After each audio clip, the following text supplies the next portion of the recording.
السلام علیکم ورحمۃ اللہ وبرکاتہ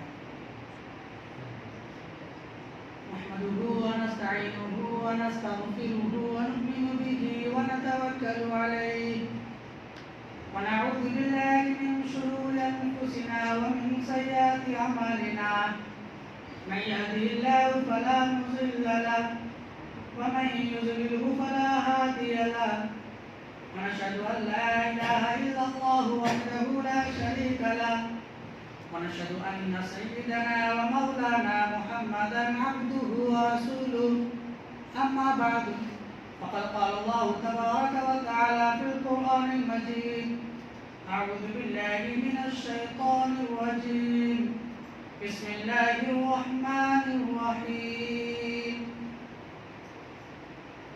فبما رحمة من الله لنت لهم ولو كنت فظا غليظ القلب لانفضوا من حولك وقال الله تبارك وتعالى في مقام آخر ادفع بالتي هي أحسن فإذا الذي بينك وبينه عداوة كأنه ولي حميم وقال تعالى وإنك لعلى خلق عظيم صدق الله العظيم وقال النبي صلى الله عليه وسلم إنما بعثت لأتمم مكارم الأخلاق وقال عليه الصلاة والسلام ما من شيء أثقل في ميزان المؤمن أحسنكم خلقا أو كما قال عليه الصلاة والسلام اللهم صل على سيدنا ومولانا محمد وعلى آل سيدنا ومولانا محمد وبارك وسلم قابل قدر شخصیات معزز سامعین کرام اور میرے نوجوان عزیز ساتھیوں، اللہ تبارک و تعالیٰ کا بے انتہا کرم اور اس کا احسان ہوا، اس نے ہم سب کو کچھ دین کی بات کرنے اور سننے کے لیے یہ مبارک دن عطا فرمایا۔ میں نے ابھی آپ حضرات کے سامنے قرآن کریم کی آیتیں پڑھی ہیں اور حدیث مبارکہ پڑھی ہے۔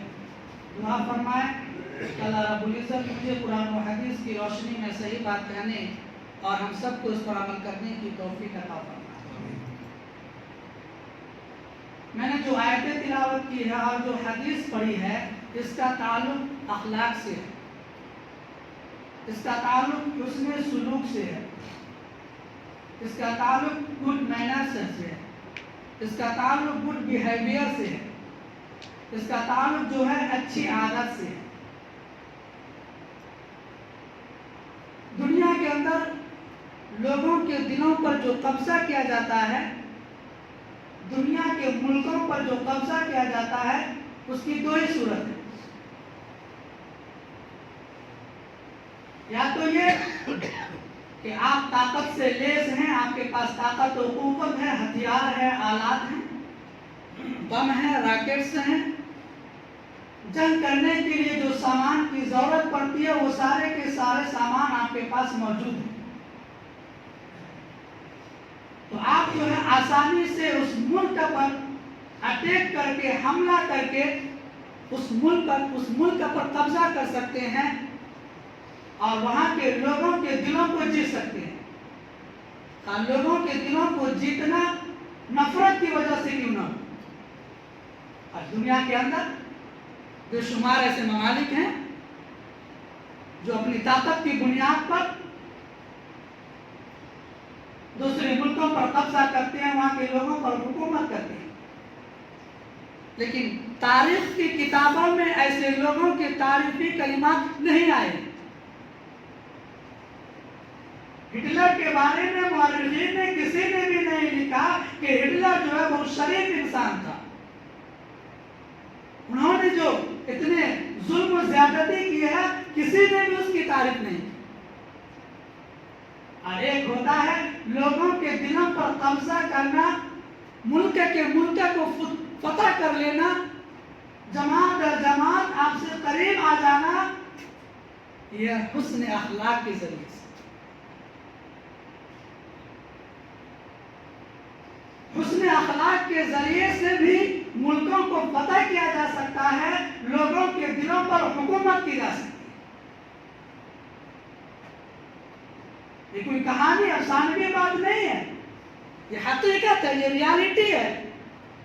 ہمارے اور آپ کے آقا جناب محمد رسول اللہ صلی اللہ علیہ وسلم نے اسی اخلاق کی بنیاد پر لوگوں کے دلوں کو فتح کیا۔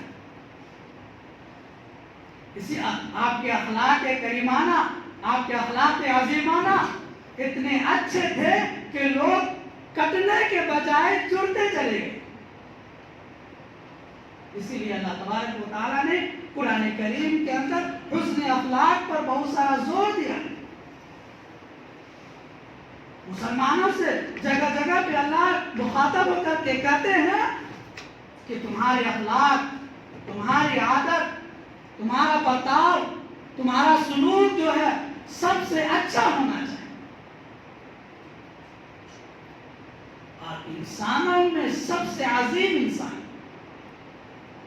شخصیت میں سب سے عظیم شخصیت، ہستیوں میں سب سے عظیم ہستی ہمارے اور آپ کے آقا جناب محمد رسول اللہ صلی اللہ علیہ وسلم نے قرآن کریم کے اندر اللہ نے آپ صلی اللہ علیہ وسلم کے بارے میں فرمایا کہ میں نے محمد صلی اللہ علیہ وسلم کو خلق عظیم کا سرٹیفکیٹ دے دیا۔ وَإِنَّكَ لَعَلَىٰ خُلُقٍ عَظِيمٍ۔ جس کے اخلاق کو دیکھ کر کے، جس کے سلوک کو دیکھ کر کے، جس کی عادت کو دیکھ کر کے خود اللہ یہ کہے کہ میرا یہ بندہ جو ہے اخلاق کے اعلیٰ پیمانے پر فائز ہے، اس سے بڑی سرٹیفکیٹ اور کیا ہو سکتی ہے؟ یہ اخلاق آتے کیسے ہیں؟ یہ اخلاق پیدا کیسے ہوتے ہیں؟ ہمارا آپ اچھے اخلاق اپنانا چاہے تو کیسے اپنائیں گے؟ سب سے پہلے ہمیں اور آپ کو اخلاق کا ڈیفینیشن کیا ہے یہ معلوم ہونا چاہیے۔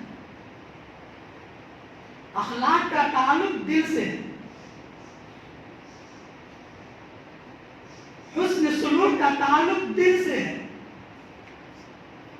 لوگوں کے ساتھ ہم کیا کرنا چاہتے ہیں، کیسا برتاؤ کرنا چاہتے ہیں، سب سے پہلا اس کا جو اٹیک ہوتا ہے وہ دل سے ہوتا ہے۔ ورنہ جب آپ صلی اللہ علیہ وسلم دنیا میں تشریف نہیں لائے تھے، زمانے جاہلیت میں بھی بہت سارے ایسے لوگ تھے جو نیکی کرتے تھے، بیت اللہ کی خدمت کرتے تھے، دور دراز سے آنے والے لوگوں کو پانی پلاتے تھے، کھانا کھلاتے تھے۔ حاتم طائی کے بارے میں سنے ہیں، وہ بہت بڑے سخی تھے، ان کے اندر جہاں بہت ساری برائیاں تھی ان کے اندر بہت ساری خوبیاں بھی تھی، لیکن خوبیاں کیسی تھی؟ لوگوں کو دکھانے کے لیے بیت اللہ میں آنے والے، عمرہ کرنے والے، زیارت کرنے والے لوگوں کو جو پانی پلاتے تھے وہ بجائے اللہ کو راضی کرنے کے لیے مخلوق کو راضی کر رہے تھے۔ وہ لوگ جو سخاوت کر رہے تھے، سخاوت کو اس وجہ سے کر رہے تھے کہ لوگ مجھ کو سخی کہیں، کسی کی مدد کرتے تھے اس وجہ سے کہ لوگ مجھ کو کہیں کہ کتنے بڑے مددگار۔ تو وہ اللہ کو راضی کرنے کے بجائے، اللہ کو خوش کرنے کے بجائے مخلوق کو راضی کرنے کے پیچھے چل پڑے۔ اخلاق ان کے اندر بھی تھے۔ اس زمانے میں آپ صلی اللہ علیہ وسلم کو اللہ نے مبعوث فرمایا، اور اللہ کے رسول صلی اللہ علیہ وسلم نے فرمایا انما بعثت لاتمم مکارم الاخلاق۔ یہ لوگوں بیت اللہ میں آنے والے لوگوں کو پانی پلاتے ہو، یہ کتنا اچھا کام ہے۔ بیت اللہ میں آنے والے لوگوں کو تم کھانا کھلاتے ہو، کتنا اچھا کام ہے۔ بیت اللہ کی زیارت کرنے والے لوگوں کو تم رہنے کے لیے مکان دیتے ہو، جگہ دیتے ہو، کتنا اچھا کام ہے۔ تم غریبوں کی مدد کرتے ہو، کتنا اچھا کام ہے۔ لیکن تم سب یہ جو کام کرتے ہو یہ اللہ کو راضی کرنے کے بجائے مخلوق کو راضی کر رہے ہو، لہذا تمہارے یہ کام کی نیکی جو ہے اس کا ثواب اللہ نہیں دے گا۔ اللہ نے ان کے دل کی حالت کو بدلا، نیت کو بدلا کہ پانی پلاؤ، غریبوں کو کھلاؤ، مہمان نوازی کرو، آنے والے لوگوں کے لیے خاطر تواضع کرو، لیکن ان تمام چیزوں کے پیچھے کیا ہو؟ اللہ کی رضا سامنے۔ لوگوں سے مل جل کر کے ہنس مت کر کے رہو، ملو، باتیں کرو، لیکن کس لیے؟ اللہ کو راضی کرنے کے لیے۔ تو اخلاق کا تعلق جو ہے سب سے بڑا وہ دل سے۔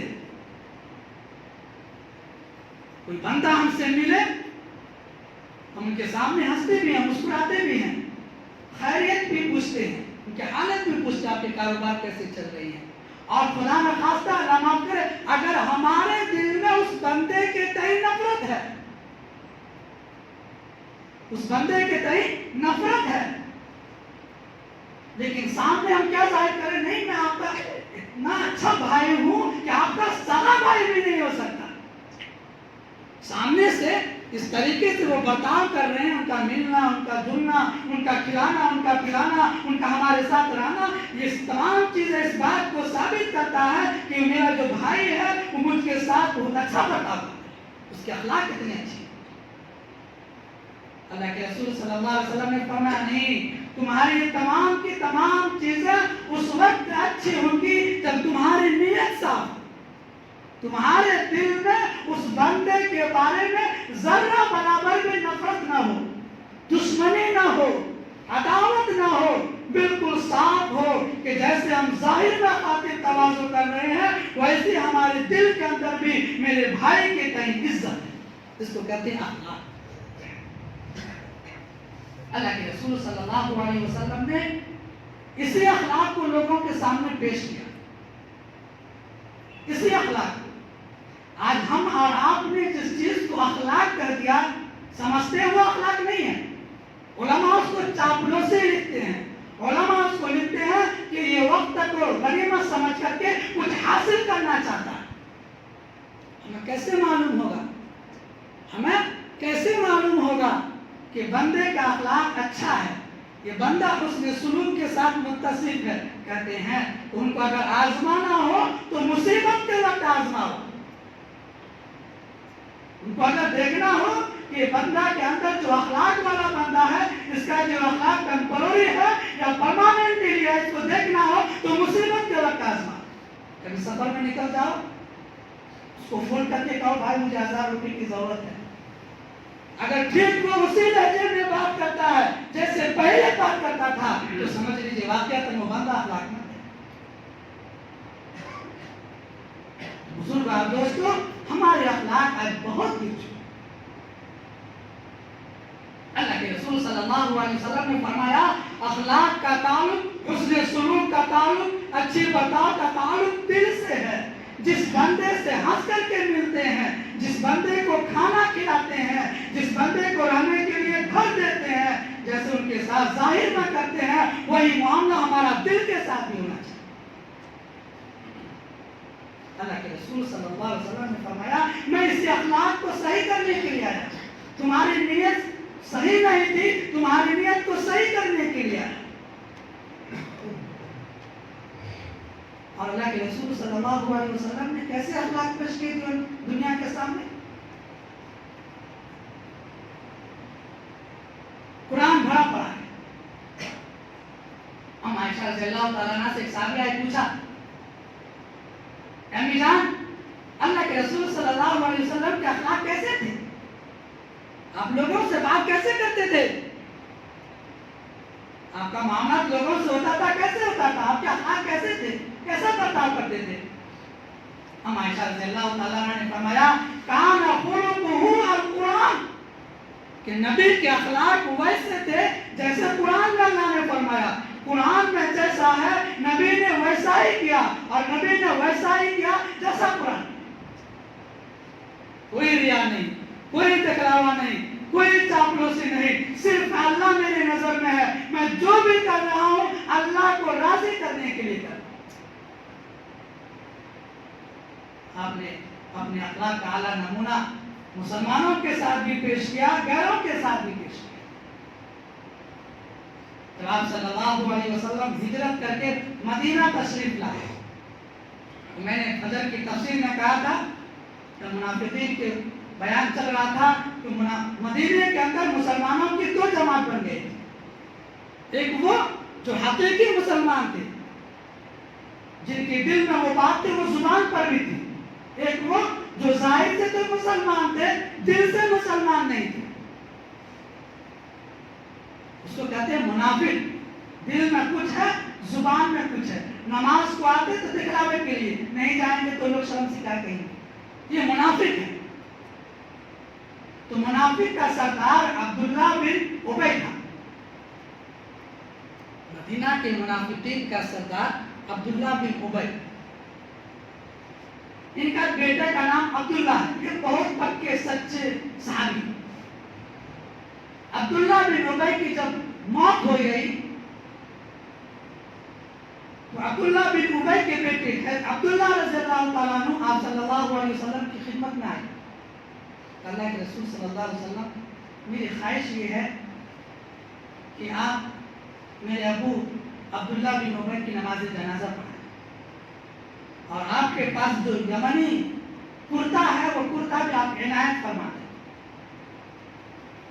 تاکہ میرا ابا قبر کے عذاب سے بچ جائے. منافق ہو. پورے محلے میں معلوم ہو گیا کہ عبداللہ بن ابی سے بڑا منافق کوئی نہیں. وہ منافقوں کا سردار ہے. وہ رات میں چھپ کر کے، تنہائی میں چھپ کر کے مسلمانوں کے خلاف لوگوں کو ورگلاتا.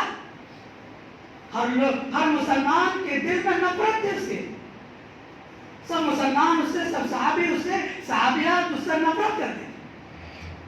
میں قربان جاؤں نبی کریم صلی اللہ علیہ وسلم کے اخلاق، آپ کے حسن سلوک پر، آپ کے اچھے برتاؤ پر. آپ نے فرمایا کوئی بات نہیں، میں عبداللہ بن ابی کی نماز جنازہ بھی پڑھاؤں گا اور میں اپنا کرتا بھی ان کو دوں گا تاکہ وہ پہن کر کے ان کی تدفین کی جا سکے. چنانچہ آپ صلی اللہ علیہ وسلم اپنا کرتا مبارک عبداللہ بن ابی کو دیا اور ان کو پہنایا گیا اور آپ نے ان کی نماز جنازہ پڑھی. پکا منافق جس کے بارے میں قرآن کا اعلان ہے، ان المنافقین فی الدرک الاسفل من النار. جہنم کے سب سے نچلا درجے میں یہ منافق لوگ ہوں گے. اللہ کے رسول نے اپنے اعلیٰ اخلاق کے ذریعے سے، حسن سلوک کے ذریعے سے ایسے شخص کی نماز جنازہ بھی پڑھائی ہے اور ایسے شخص کو اپنے نبوت جس میں مس کرے، وہ جسم اطہر، وہ شریف اطہر، وہ جسم مبارک، وہ نبوت والا جسم جو ہمیشہ مس ہوتا تھا، آپ نے اپنا کرتا مبارک اس منافق کو دیا اور اس منافق کو باندھ کر کے ان کی تدفین کی. اعلیٰ اخلاق. جب غیروں کے ساتھ ایسا تعلق ہے تو اپنوں کے ساتھ کیسا برتاؤ ہوگا. چنانچہ آپ علیہ السلام کی اس سلوک کو دیکھ کر کے بہت منافق جو ہے پکے سچے مسلمان بن گئے. پکے سچے مسلمان بن گئے. میرا سردار عبداللہ بن ابی پوری زندگی اسلام کی خلاف کرتا رہا، اسلام کی سازش کرتا رہا. اللہ کے رسول کا حسن سلوک دیکھو، ان کو اپنا کرتا مبارک دیا، ان کی نماز جنازہ پڑھی ہے. اس سے بڑا اور کیا اخلاق ہو سکتا ہے. بڑے بڑے جو منافق تھے وہ پکے سچے مسلمان ہوتے. لیکن اللہ کو یہ پسند نہیں تھا. اللہ کو پسند نہیں تھا کہ منافق کی نماز جنازہ پڑھی جائے، منافق کو اپنا کوئی چیز ہدیہ میں دیا جائے. فوراً آیت اتری وَلَا تُصَلِّ عَلَىٰ أَحَدٍ مِّنْهُمْ مَاتَ عَلَىٰ قَبْرٍ. اے محمد صلی اللہ علیہ وسلم، آپ ان منافقوں میں سے کسی کی بھی نماز جنازہ نہ پڑھیں. آپ کو منع کر دیا. بزرگ بات دوستو، یہ ایسے اخلاق کس کے تھے؟ ہمارے اور آپ کے آقا جناب محمد رسول اللہ صلی اللہ علیہ وسلم. بخاری کے اندر ایک واقعہ ہے. حضرت ثمامہ بن اسال رضی اللہ تعالیٰ عنہ، کیا اخلاق. اللہ ویسے اخلاق ہمیں اور آپ کو عطا فرمائے، دل سے عطا فرمائے.